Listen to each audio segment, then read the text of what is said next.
আপনাদের সবাইকে স্বাগত জানাচ্ছি বার্ডস লাভ এই পেজে।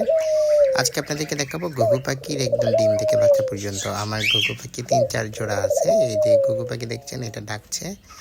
তারা কিন্তু ডাকার পরপরই আমি তাদেরকে আলাদা করে খাঁচায় দিয়ে দিলাম।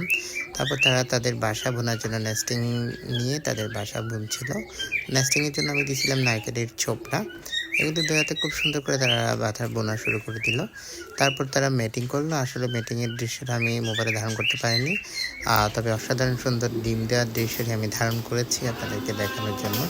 দেখুন কত সুন্দর, কত কষ্ট করে তারা ডিম দিচ্ছে।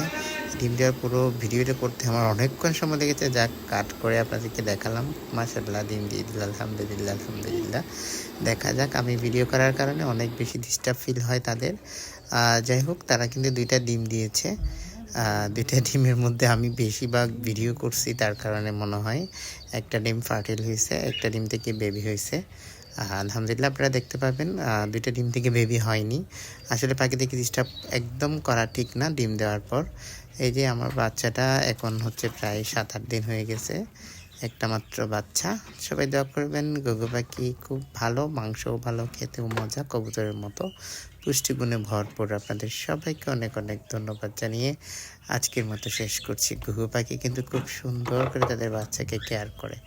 তো আপনাদের কারো ইচ্ছে হলে ঘুঘু পাখি পালতে পারেন। ঘুঘু পাখি কিন্তু খুব কমই খাবার খায় এবং ময়লাও কিন্তু খুব কম হয়। আমি কিন্তু খুব বেশি যত্ন করি না। যাই হোক, আপনারা কমেন্টে জানাবেন কেমন লেগেছে আমার ঘুঘু পাখি, বাচ্চাটাও কেমন। ধন্যবাদ সবাইকে।